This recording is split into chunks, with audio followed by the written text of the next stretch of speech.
ana vitu vingi Wasukuma wanaita meke, amevaa amejifunga manisha. Huyu mtu amepigwa chale ya kukagwa angu namwe abikitoto milagete uroza ahena hurunu urugekina na bitaka hena natabona kashita gete ango kagwa kangwa duka shutali luko kagwa. Katika jina la Yesu, Mungu anasema kwamba usiwe na miungu mingine. Hebu twende nami msomaji wangu tuguse katika kitabu hiki cha Kumbukumbu la Torati sura ya 18 fungu la 9 na 10. Kumbukumbu la Torati sura ya 18 fungu la 9 na 10. Twende.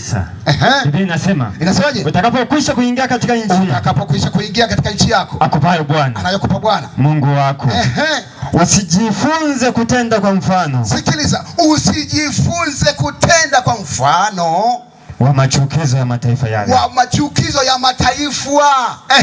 10. Asionekane kwako mtu ampitishaye mwanae. Asionekane kwako mtu anayempitisha mwanae katika nini? Au binti yake katika moto. Au binti yake katika moto, ndio.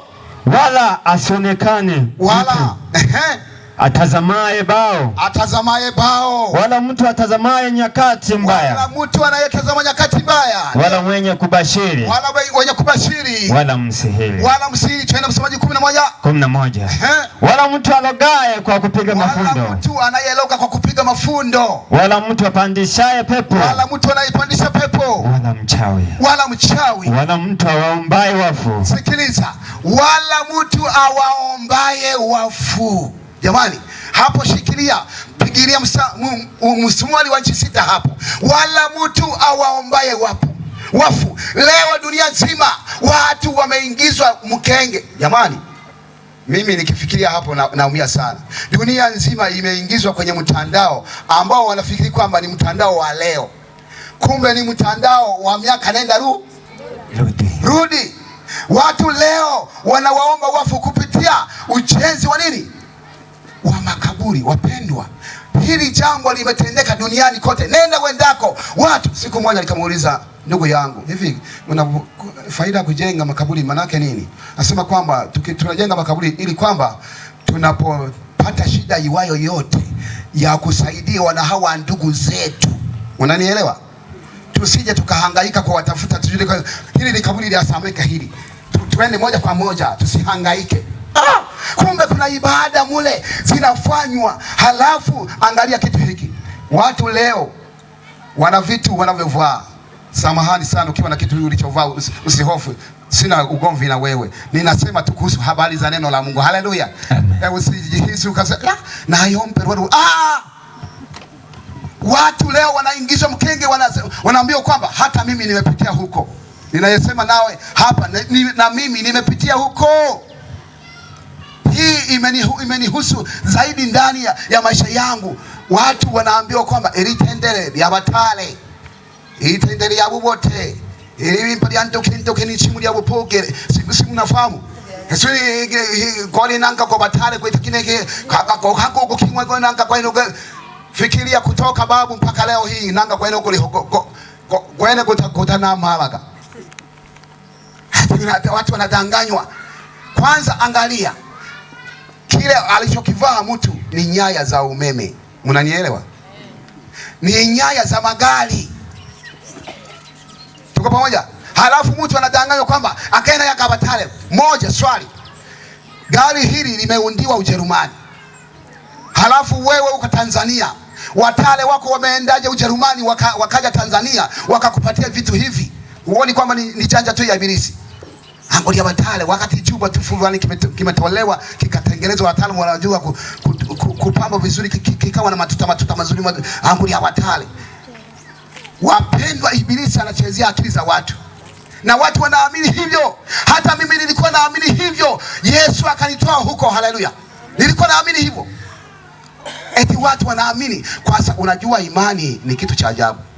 Ukiamini kwamba urunda kashika kaha mwabako yafuma kwiza ko niruma nangane yo oyoshika we ngomba ikategere yafuma koko tatabe koko ruma, kwa sababu unaamini hivyo, kwa sababu akili yako umeipeleka huko. Ndio maana utakula fika pale tu chachu anatokeza.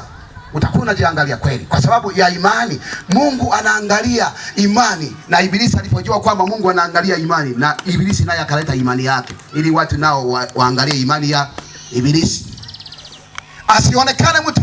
Zamani tulikuwa tunalima, halafu mwanzoni kabisa kwenye mavuno ya kwanza kabisa ambayo Biblia inayaita kwamba ni malimbuko ya kwanza kabisa, tulikuwa tunapika kaugali kozu kwa nanenda. Wangapi walipitia changamoto hii? Kaugali kozu kwa nanenda kakolera hanyango. Nani? Mzee Dadu kakolera hanyango. Basi mimi nakumbuka kipindi kile mwaka fulani tulipokuwa tunakula hapo, tumezunguka kwa sababu njaa imenikamata, na mimi najua kwamba hii ndio yenyewe, ni hii, hakuna nyingine itakayofuata. Wakati tunakula walikuwa wanasema kwamba mobi na batale, mwa palege ja batale baliye, mwa palege ja batale. Mimi kwa sababu njaa imenikamata nikawa nachovya tu naweka mdomoni. Umebuzo utobi na batale. Nikasema bali ha batale, utofanya kadoba kujisako. Ati wali batale baliya bengwe banani moti ntane nduru, moti ntane shiri, moti ntane swali. We watu mukoko yanere shiri atale mpanga abojifunya ho mushigira, abojifunya shiri mushigira. Huoni kwamba ni janja tu ya Ibilisi?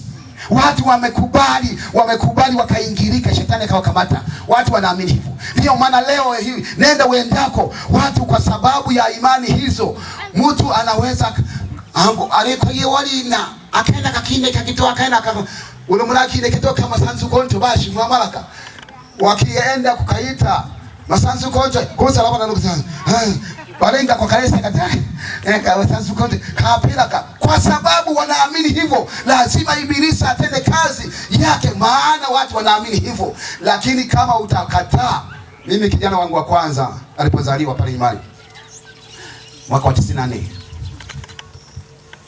alimaliza siku 3 tu, anaanza kesi ya kulia usiku na mchana.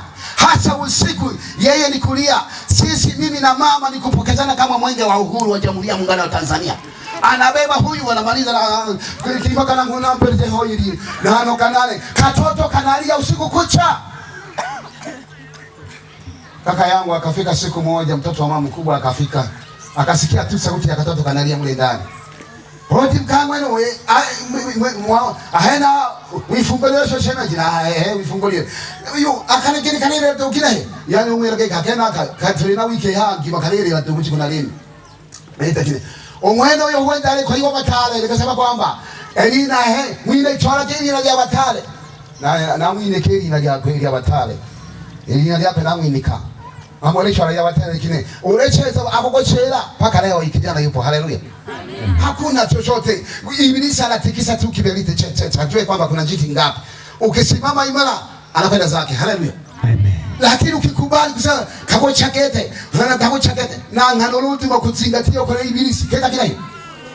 Kwa sababu ya imani yako ulionayo. Sio kwamba ya uwezo wa Ibilisi. Imani yako. Biblia inasema kwamba imani ni kuwa na hakika ya mambo yatarajiwayo, yasiyoonekana bado. Ni bayana mambo yasiyoonekana. Kwa hiyo kuna shida gani Ibilisi kumkamata tu huyu mtoto na kufa? Kwa nini kuna shida gani? Ndio maana watu leo wanasalimu amri, kwa sababu anayatenda Ibilisi.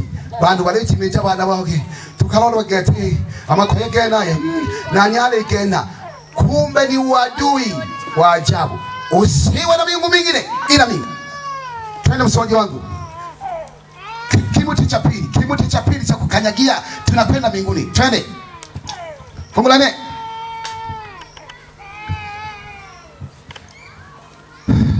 Msomaji wangu. Toka 20 fungu la 4. Usijifanyie sanamu ya kuchonga. Usijifanyie sanamu ya kuchonga. Wala mfano wa kitu chochote. Wala mfano wa kitu chochote. Kilicho juu mbinguni. Wala kilicho chini. Wala kilicho chini duniani. Wala kilicho majini. Wala kilicho ndani ya bahari. Chini ya dunia. Chini ya dunia hii. Ndio. Fungu la 5. Usijisujudie wala kuvitumikia. Rudia tena hapo. Usivisujudie wala kuvitumikia. Wala kuvitumikia. Ndio. Kwa kuwa mimi Bwana Mungu wako ni Mungu mwenye nini? Ni Mungu mwenye wivu. Sawa twende. Wabatiliza wana waovu. Ninawashikamanisha wana maovu ya baba zao, hata kizazi cha tatu na cha nne cha watu gani? Cha wanichukiao. Ndio. Fungu la 6. Nami nawarehemu maelfu elfu, wanipendao, wanaonipenda na kuzishika amri zangu. Fungu la 7. Mungu anakataa kwamba watu wasichonge sanamu na kuziabudu. Maana sitaki usome sasa katika Zaburi ya 95 fungu la 6, anasema kwamba njoni tuabudu, tusujudu, tupige magoti mbele zake yeye aliyetufanyaje? Aliyetuumba. Unapiga magoti kwa Mungu aliyekuumba. Mungu yuko wapi? Anywhere. Sio? Popote pale Mungu amesheheni. Yaani watu wanakwenda kufanya mambo yao ya ajabu, wanapita kwa Mungu. Kwa hiyo Mungu yuko popote. Kwa hiyo sanamu Mungu anakataa. Hebu sanamu tuulize kwamba sanamu ni nini? Katika Zaburi ya 115 fungu la 4 mpaka la 8. Zaburi ya 115 fungu la 4 mpaka la 8. Zaburi 115. Sawa. Fungu la 4. Anasemaje? Fungu la 4 mpaka la 8. Biblia inasema. Inasemaje? Sanamu zao ni fedha na dhahabu. Sanamu zao ni fedha na dhahabu. Kazi ya mikono ya wanadamu. Kazi ya mikono ya wanadamu. 5. Zina vinywa lakini hazisemi. Zina vinywa lakini hazisemi. Zina macho lakini hazioni. Zina macho lakini hazioni. Fungu la 6. Twende. Zina masikio lakini hazisikii. Zina masikio lakini hazisikii. Zina pua lakini hazisikii harufu. Lakini hazisikii harufu. Fungu la 7. Mikono. Zina mikono lakini hazishiki. Lakini hazikamati kitu. Hata maiki hii hawezi akashika hata maiki hii. Zina miguu lakini hazifanyaje? Wala hazitoi sauti kwa koo zake. Wala huwezi ukasikia kwamba nimekuta sanamu yangu inaongea mle ndani, nilikuwa nje nikakimbia, kumbe ilikuwa hauwezi ukasikia na haitatokea. Ndio. Fungu la 8. Twende. Wazifanyao watafanana nazo.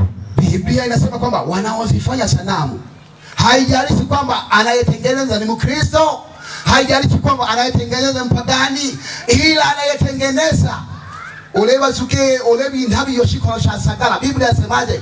Wazifanyao watafanana nazo, na kila mmoja anayezitumainia, kila mmoja anayezitumainia kwamba umweni huntale umweni humu kuise sawa nolo kapunza le muno ipagani kwenda kwenda halafu ande kuficha wewe humu Mungu wewe. Biblia inasema kwamba wewe unasujudia sanamu, lakini sanamu zimetajwa kwamba zina macho hazioni. Utakuta kwamba sanamu za watu zipo leo katika ulimwengu huu, watu wanazisujudia, wanaziabudu. Maskini huenda hawajui, au wanajua kwa sababu tu ya kiburi cha uzima, wanakaa tu kwamba mimi humotajira kwa sababu ya ukuu wa mioyo ya watu wanakuwa hivyo tu, lakini Mungu anakataa. Kwa nini? Ukisoma yani kuna mafungu mengi tunarejea yake, lakini ngoja katika kitabu cha Kutoka sura ya 32 nataka usisome msomaji wangu. Mungu anasema kwamba wakati Musa anashuka katika mlima wa Sinai akiwa na mbao 2 za mawe ambazo aliambiwa kwamba chonga mbao 2 za mawe uje nazo huku, ambazo Mungu anasema kwamba aliandika katika mikono yake mwenyewe. Ukisoma Kutoka Kumbukumbu la Torati 34 fungu la kwanza imeandikwa, Kumbukumbu la Torati sura ile ya 10 fungu la kwanza imeandikwa kwamba Mungu aliandika mwenyewe kwa mikono yake mwenyewe, akampa Musa siku 40. Musa yuko mlimani. Alipokuja, maandiko yanasema kwamba aliwakuta watu wanasujudia ndama wa shaba, wanapiga magoti, wewe ndio Mungu uliyetutoa katika nchi ya Misri, wewe ndio Mungu. Musa akakasirika, akatupa zile mbao 2 za mawe, zikafanyaje? Zikavunjika, akalia mbele za Mungu. Biblia inasema kwamba wote waliokuwa wanaabudu sanamu hiyo ndama, alipowakuta, Biblia inaniambia kwamba yule ndama alisagwa kwenye jiwe. Aliposagwa akawa unga, akakorogwa sijui kwenye masifuria, kwenye pipa sijui, wakaanza kunyweshwa watu waliokuwa nafanyaje, waliokuwa naabudu yule ndama. Wewe hu Mungu wise oteja Misri, wanapiga magoti, wewe ndio Mungu wetu, wewe ndio Mungu. Anasema kwamba Biblia inasema kwamba wale watu walipomaliza kunyweshwa yule Mungu wao Mungu akamwambia Musa, sasa itaka Musa akawatenga watu kwamba walio upande wa Bwana waja huku, ambao hawakuwa wanaabudia nini? Sanamu. Walikuwa hawaabudu kabisa, wakajitenga. Musa akawaambia kwamba jamani, kila aliye na upanga wake kiunoni awe wa kwanza kuwachinja watu hawa waliokuwa nafanya mambo haya mabaya. Biblia inaniambia kwamba walichinjwa watu 1000 hizi hapa Bariadi na kule chini mnafika 3000. Mnafika? Tunafika? Hatufiki. Yaani watu walichinjwa, watu wengi. Halafu Musa akalia mbele za Mungu akasema, hambo seba une nili na liane ninja kamishita kwa shako upanga. Mungu akamwambia Musa kwamba, Musa, jina lako wewe sitalifuta, nitafuta jina la mtu aliyekuwa naabudu hii sanamu.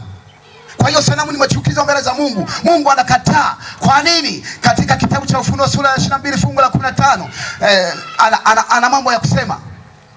Ufunuo 22 kwa sababu ya muda wetu tunakwenda haraka. Ndio Ufunuo 22 fungu la 15. Biblia inasema huko nje wako mbwa. Huko nje ya mji mtakatifu wa Mungu watakuwepo mbwa na wachawi na wazinzi na wauaji na hao waabudu sanamu na hao wanaofanyaje? Wanaoabudu sanamu watakuwa nje ya mji mtakatifu. Maana yake hawataingia wapi? Hawataingia mbinguni. Mungu hawezi anasujudia mti halafu na Mungu mara kulabia sanamu ama yote wamwita nangi Mungu mara walamya wamwita na Mungu, lakini Mungu anakataa kwamba haiwezekani. Maana katika kitabu hicho sitakusoma sasa kwa sababu na wahi muda. Katika kitabu cha Kumbukumbu la Torati sura ile ya 4 fungu lile la 16 anasema, msije mkajiharibu nafsi zenu mkajifanyia sanamu ya kuchonga mfano wa sura yoyote, mfano wa mwanamke wala nani wala mwanamume. Mungu anakataa.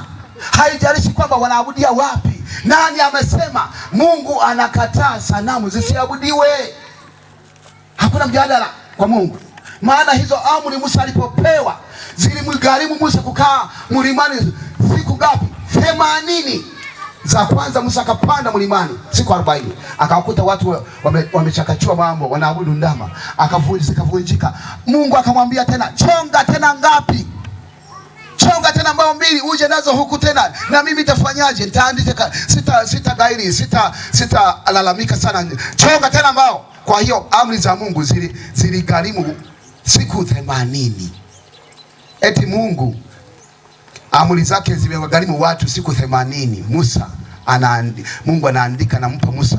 Eti mtu acheze tu kuhusu amri zake, azione kwamba amri hamna. Hivi tuna akili kweli? Mungu atusaidie sana. Atusaidie Yesu, haleluya. Atusaidie kwa sababu huenda tulikuwa tunayafanya haya bila kujua. Twende msomaji wangu. Kitabu cha Kutoka. Hapo usihame Kutoka. Usihame. Fungu la 7. Ndio. Biblia inasema, usitaje bure jina la Bwana Mungu wako. Usitaje bure jina la Bwana Mungu wako. Maana Bwana hatamhesabia kuwa hana hatia mtu ajitajaye jina lake bure. Wapendwa, usilitaje bure. Watu wengine wanafikiri kusema haki ya Mungu kabisa nitakuja asije. Eti hiyo ndio imesemewa kwamba usitaje bure jina la Bwana Mungu wako. Inakwenda mbali zaidi. Maana Yeremia anatuambia katika Yeremia 23 fungu la 16 na 17. Yeremia tuambia anasemaje? Yeremia 23 fungu la 16 na 17.